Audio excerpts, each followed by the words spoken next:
ఎక్కువసేపు ఒకే భంగిమలో కూర్చున్నప్పుడు, పడుకున్నప్పుడు కాళ్ళు, చేతుల్లో తిమ్మిర్లు రావటం మనలో చాలా మందికి అనుభవమే. లేచి కాస్త అటు ఇటు నడవగానే ఈ తిమ్మిర్ల బాధలు తగ్గిపోతూ ఉంటాయి. అయితే మనం కూర్చునే, పడుకునే భంగిమలతో నిమిత్తం లేకుండా కొంతమందికి కాళ్ళు, చేతుల్లో తిమ్మిర్లు, చురుకుమనే పోట్లు వస్తూ ఉంటాయి. వస్తువుల్ని గట్టిగా పట్టుకోలేకపోతూ ఉంటారు. స్పర్శ జ్ఞానం కూడా తగ్గుతూ ఉంటుంది. ఈ రకమైన పరిస్థితిని డాక్టర్లు పెరిఫెరల్ న్యూరోపతిగా పిలుస్తారు.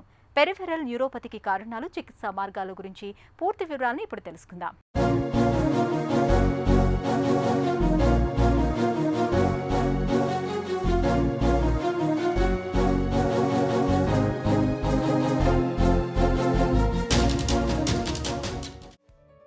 మన మెదడు ఇదే మన శరీరం మొత్తానికి యజమాని. మన మెదడు నుంచి ప్రధాన కేబుల్లా వెన్నెముక, ఆ వెన్నెముక నుంచి తీగల్లా వివిధ నరాలు శరీరంలోని వివిధ భాగాలకు చేరుతూ ఒక నెట్వర్క్లా విస్తరించి ఉంటాయి. మెదడు ఆదేశాలతో అన్ని అవయవాలు, కండరాల కదలికలను నియంత్రించేది ఆ నరాల కనెక్షన్లే. మనం ఏ పని చెయ్యాలన్నా ఈ నరాల వ్యవస్థ బావుండాలి.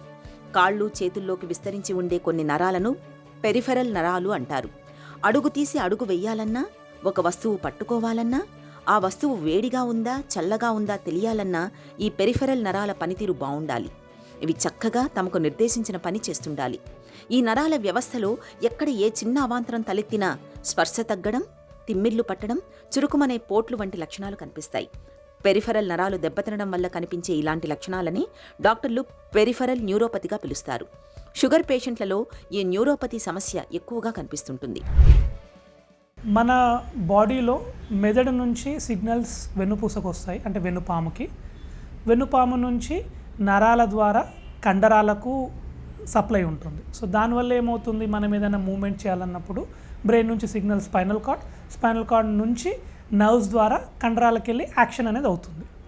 రెండోది స్పర్శ, అంటే మన బాడీ సెన్సేషన్స్ లైక్ టచ్ కానివ్వండి, పెయిన్ కానివ్వండి, వైబ్రేషన్ కానివ్వండి, ఈ ప్రెషర్ కానివ్వండి, ఇవన్నీ ఏంటంటే అదే సేమ్ రిసెప్టర్ ఆర్గాన్స్ నుంచి నరాల గుండా వెన్నుపాముకి వెళ్ళి వెన్నుపాము నుంచి బ్రెయిన్కి వెళ్తాయి. ఎప్పుడైతే ఈ నరాలు ఎఫెక్ట్ అవుతాయో అప్పుడు మనం ఆ ప్రాబ్లమ్స్ని పెరిఫెరల్ న్యూరోపతి అంటాం. సో ఈ నరాల ప్రాబ్లం వచ్చినప్పుడు, అంటే న్యూరోపతి వచ్చినప్పుడు ప్యూర్ సెన్సరీ న్యూరోపతి అంటాం, అంటే ఓన్లీ స్పర్శకు సంబంధించిన ప్రాబ్లమ్సే ఉండొచ్చు.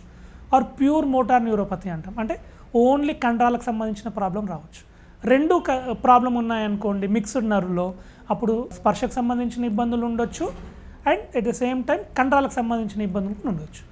కామన్గా పేషెంట్స్ చెప్పేది ఏంటి అంటే నొప్పులు, తిమ్మిర్లు, పాదాల మంటలు, లేదా చేయి పట్టు రావడం లేదు, నడుస్తుంటే చెప్పులు జారిపోతున్నాయి, నడవలేకపోతున్నాము, నడుస్తూ ఉంటే తూల్లాగా వస్తూ ఉంది, మణికట్టు దగ్గర తిమ్మిరి వస్తూ ఉంది, వేళ్ళు తిమ్మిర్లు వస్తూ ఉన్నాయి, సో నడుము దగ్గర నుంచి నొప్పి కిందికి లాగుతూ ఉంది.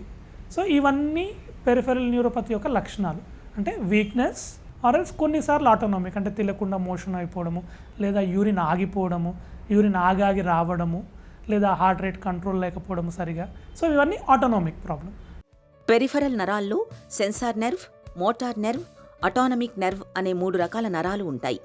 సెన్సార్ నరం దెబ్బతిన్నప్పుడు స్పర్శ జ్ఞానం తగ్గుతుంది. వేడి, చల్లటి వస్తువుల మధ్య తేడాను గుర్తించలేరు. కాళ్లకు దెబ్బ తగిలినా తెలియదు. చేతులు, కాళ్ళు మొద్దుబారిపోతుంటాయి. రాత్రివేళ కాళ్లల్లో మంటలు పుడుతుంటాయి. వేడి నీళ్లు పట్టుకుంటే చేతికి బొబ్బలు వస్తాయి, కానీ నొప్పి తెలియదు. రాళ్ల మీద నడుస్తున్నప్పుడు కూడా వారికి నొప్పి తెలియదు.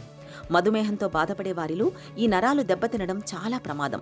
కండరాలకు పటుత్వం ఇచ్చే మోటార్ నరం దెబ్బతిన్నప్పుడు వస్తువుల్ని పట్టుకోవడం చాలా కష్టంగా ఉంటుంది. కండరాలు పూర్తిగా బలహీనపడతాయి. అన్నం కలుపుకోవడం కూడా కష్టంగా ఉంటుంది. తమ పనులు తాము చేసుకోలేరు. అటామిక్ నరం దెబ్బతిన్నప్పుడు మన గుండె, శ్వాస వేగాల్లో తేడా వస్తుంటుంది. In any neurological problem or for that matter any medical problem, first patient history, అంటే పేషెంట్ చెప్పే లక్షణాల దాన్ని బట్టి మనం ఒక రకమైన డయాగ్నోసిస్ కానీ అప్రోచ్ కానీ చేసుకోవాల్సి ఉంటుంది. దాని తర్వాత డీటెయిల్గా ఎగ్జామిన్ చేయాల్సి ఉంటుంది. అంటే ఏదైనా పర్టికులర్ నరం ఎఫెక్ట్ అవుతుందా, లేకపోతే ఒక పద్ధతి ప్రకారము గ్లౌ స్టాకింగ్ ప్యాటర్న్ అంటాం, అంటే ఫస్ట్ మన బాడీలో అన్నిటికంటే పొడవైన నరాలు కాళ్ళకు ఉంటాయి, అంటే by length. So most of the neuropathies will start from the legs. So అలా కాకుండా చేతుల్లో తిమ్మిర్లు మొదలైనాయి, వేళ్ళు పడిపోతున్నాయి, వేళ్ళు కదిలించడానికి రావడం లేదు. సో అప్పుడు మన detail examination will give us some idea అంటే ఏ రకమైన న్యూరోపతితో మనం డీల్ చేస్తున్నామని. దెన్ రొటీన్గా హీమోగ్లోబిన్ ఎట్లా ఉంది, విటమిన్ B12 స్టేటస్ ఎట్లా ఉంది, పేషెంట్కి షుగర్ ఉందా, థైరాయిడ్ ఇష్యూస్ ఏమన్నా ఉన్నాయా, kidney related problem, liver related problem ఏమన్నా ఉన్నాయా. సో ఇవి బేసిక్ ఇన్వెస్టిగేషన్స్.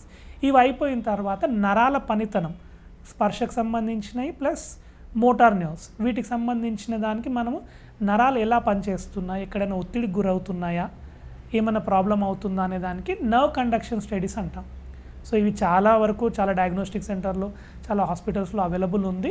సో దీంట్లో మనకేం తెలుస్తుంది, ఏదైనా స్పెసిఫిక్ నరం ఒత్తిడి గురవుతుందా, లేకపోతే బాడీలో ఒక ప్యాటర్న్ ప్రకారం నరాలు ఎఫెక్ట్ అవుతున్నాయా, లేదా సింగిల్ నర్వ్ ఎఫెక్ట్ అవుతుందా అనేది తెలుస్తుంది. సో వీటిలో కూడా మనకు లక్షణాలు ఒక కొలిక్కి రాక ఒక డయాగ్నోసిస్ అవ్వలేదు అనుకోండి, then next level of investigations nerve biopsy or else వెన్నుపూస నుంచి నీరు తీసి టెస్ట్ చేయడము. సో ఇవన్నీ next level of investigations to find out ఏ దానివల్ల మనకు న్యూరోపతి వస్తుంది. పెరిఫెరల్ న్యూరోపతి అనేది సాధారణంగా మధుమేహుల్లో ఎక్కువగా కనిపిస్తుంటుంది. మధుమేహంతో పాటు మద్యపానం, కాలేయ జబ్బులు, క్యాన్సర్లతో బాధపడుతున్నప్పుడు కూడా న్యూరోపతి కనిపించే అవకాశం ఉంటుంది. ఏదైనా ప్రమాదంలో గాయపడినప్పుడు కట్టు సరిగ్గా కట్టకపోయిన సందర్భాల్లో కూడా ఈ పెరిఫెరల్ న్యూరోపతి కనిపించవచ్చు. GB syndrome, connective tissue diseases కూడా ఈ వ్యాధికి కారణమవుతాయి. కొన్ని కుటుంబాల్లో పెరిఫెరల్ న్యూరోపతి వంశపారంపర్యంగా కూడా రావచ్చు. పంట పొలాల్లో ఉపయోగించే పెస్టిసైడ్స్, టీబీ, క్యాన్సర్ నివారణకు వాడే కొన్ని రకాల మందుల కారణంగా కూడా న్యూరోపతి వ్యాధి రావచ్చు. పేషెంట్లలో కనిపించే లక్షణాలను బట్టి న్యూరోపతిని చాలా వరకు నిర్ధారణ చేయవచ్చు. నెర్వ్ కండక్షన్ స్టడీ, ఎలక్ట్రోకార్డియోమయోగ్రఫీ పరీక్షలు న్యూరోపతి నిర్ధారణలో బాగా ఉపయోగపడతాయి.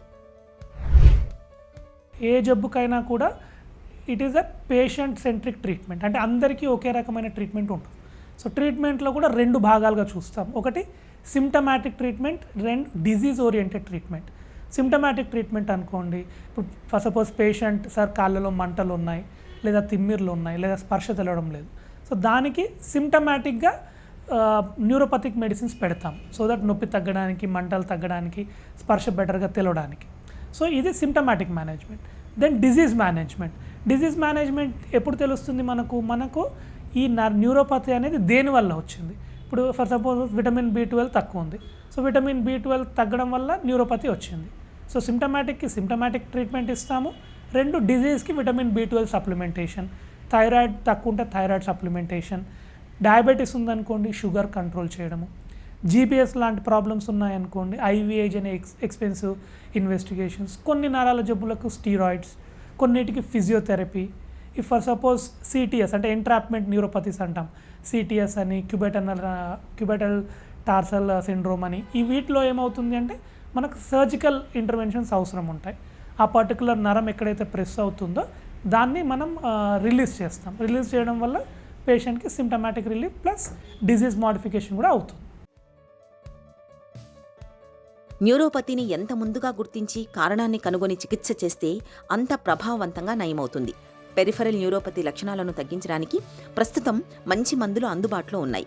యాంటీ డిప్రెసెంట్ మందులు, మల్టీవిటమిన్లు తీసుకోవటం వల్ల మంచి ఫలితం ఉంటుంది. పెరిఫెరల్ న్యూరోపతి బారిన పడిన వారిలో ఇన్ఫెక్షన్స్ వచ్చే అవకాశాలు ఎక్కువగా ఉంటాయి. వీరిలో చర్మం దెబ్బతినడం వల్ల అల్సర్లు వస్తుంటాయి. పెరిఫెరల్ న్యూరోపతితో బాధపడేవారు పాదాలు పొడిగా ఉండేలా చూసుకోవాలి. క్రమం తప్పకుండా చెప్పులు వేసుకోవాలి. ఎక్కువగా వేడి, చల్లటి పానీయాలు తీసుకోకూడదు. నరాలు దెబ్బతిన్న ఈ సందర్భాలలో ఫిజియోథెరపీతో చాలా వరకు నయమయ్యే అవకాశాలు ఉన్నాయి.